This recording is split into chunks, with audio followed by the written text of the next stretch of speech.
Buenas noches, el día de hoy nos tocó hablar sobre las 5 formas de cómo extinguir el pago tributario o la obligación tributaria.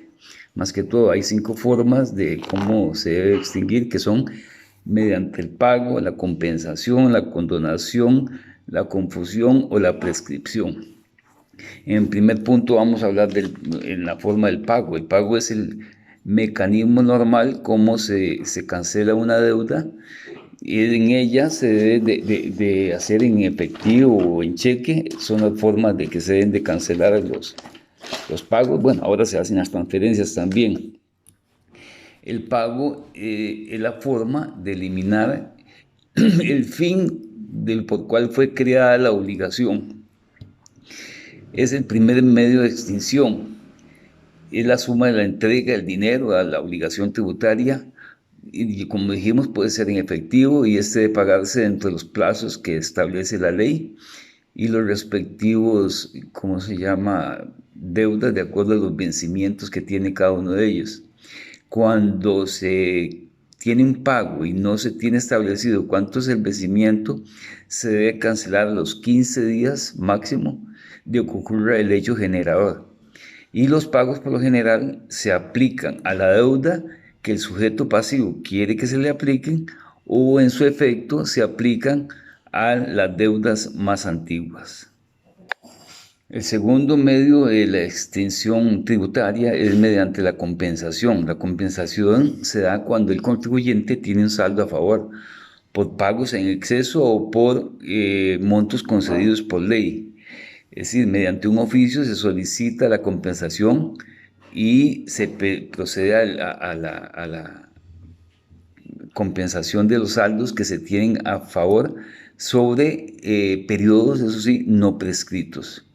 Hay compensación que se da de oficio cuando se tiene, ya le digo, un saldo a favor. Un ejemplo de eso puede ser el impuesto de ventas, cuando uno tiene saldo a favor porque tal vez tiene más impuestos de lo que compró que el impuesto que debe pagar por las ventas que ejecutó durante el mes.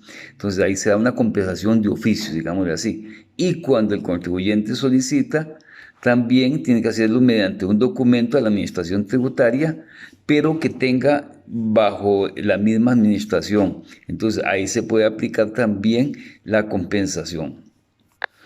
Otro medio de extensión que se podría mencionar es el de la confusión. Confusión es el término que tiende a confundir. ¿Por qué confundir? Porque ¿qué hace la administración tributaria? Y el ejemplo más claro lo tenemos con el asunto de las municipalidades, que un deudor de deudas municipales, valga la redundancia, en su momento viene y dona esa propiedad a la municipalidad. Entonces la municipalidad pasa a ser el dueño de ese sujeto pasivo. Entonces a la vez es sujeto activo y sujeto pasivo. Entonces terminan al final de cuentas viendo la posibilidad de ver cómo extinguen la obligación porque no tendrían a quién cobrársela. Esa es la forma que se le llama particularmente confusión, porque sí, en sí confunde de que se tiene que ser deudor y acreedor a la vez, pero ya lo dijimos, mediante la adquisición de ese bien, entonces ya se extingue la obligación. La condonación es otro de los tributos que se pueden extinguir. ¿Cómo se puede extinguir la condonación? Bueno, por lo general, muchos lo hemos vivido y se aplica mediante la condonación, pero que se hace solamente a través de una ley.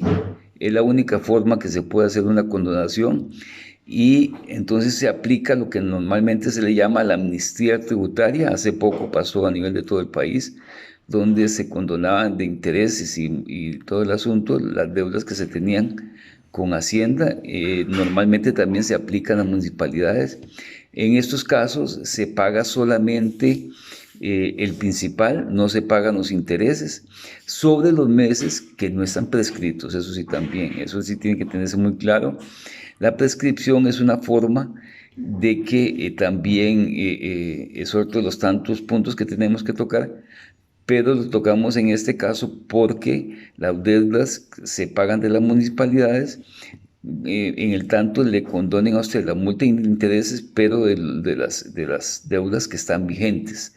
Y se elimina todo lo que son intereses y se paga. Sí hay una particularidad que normalmente se establece cuando hay condonación de deudas o condonación de intereses, en este caso, lo que se llama amnistía tributaria. Por lo general, la deuda sí debe cancelarse completo. Eso sí es un requisito para poder aplicar la condonación. El último tema que nos toca hablar es de la prescripción. La prescripción es cuando ya vence el periodo de cobro de los tributos. Entonces, por lo general se dice que los tributos prescriben a los 4 años, eso según Hacienda. Los contribuyentes, cuando hacen declaraciones fraudulentas o no son declarantes, a eso sí se les aplica una prescripción de los 10 años. Entonces, por lo general, cuando existe el proceso de prescripción, hay un término que se llama la interrupción de la prescripción. La interrupción de la prescripción, si no se hace, perdón, dentro del mismo periodo o dentro del mismo mes, la notificación de lo que se deuda y todo el asunto, no se interrumpe. Lo mismo si se dejan 2 periodos sin darle seguimiento al proceso de prescripción, tampoco se interrumpe la prescripción. Y la prescripción por lo general son los vencimientos ya por ley de los tributos, tanto por ejemplo en el caso de la municipalidad, de los tributos municipales, que esos vencen a los 5 años según la ley 73 del Código Municipal o el artículo 73 del Código Municipal, y también están los bienes inmuebles, por ejemplo en el caso de las municipalidades también, que estos vencen a los 3 años. Esto es una cosa que poca gente lo sabe, según la ley 7509. Entonces, ¿qué es lo que pasa? Que si por A o por B al vecino no se le ha cobrado, prescriben los cobros, y lo que también es una responsabilidad que tampoco es poca las personas que lo conocen, si el funcionario que deja que esas tributos se prescriban, por lo general ellos mismos son quienes tienen que responsabilizarse por la prescripción. Hay una cuestión que es casi como automática que se da, que siempre que está en un cargo de esos, trata de que antes de que se venzan las deudas, buscar la posibilidad de que lo cambien de puesto, porque también acarrearía o asumiría la responsabilidad de la prescripción de esos tributos. Eso se da mucho en las municipalidades, de que también tienen deudas porque no tienen una gestión buena de cobro. Si se tiene una buena gestión de cobro, lo único que interrumpiría la prescripción, ya le digo, es el proceso de notificación, pero que se haga correctamente, y eso no provoque la interrupción de la prescripción. Bueno, creo que con eso hemos explicado los 5, más o menos, los 5 medios de extinguir la tributación, que es el pago, la compensación, la condonación, la confusión y la prescripción, y la explicación de cada uno de ellos. Buenas noches y muchas gracias.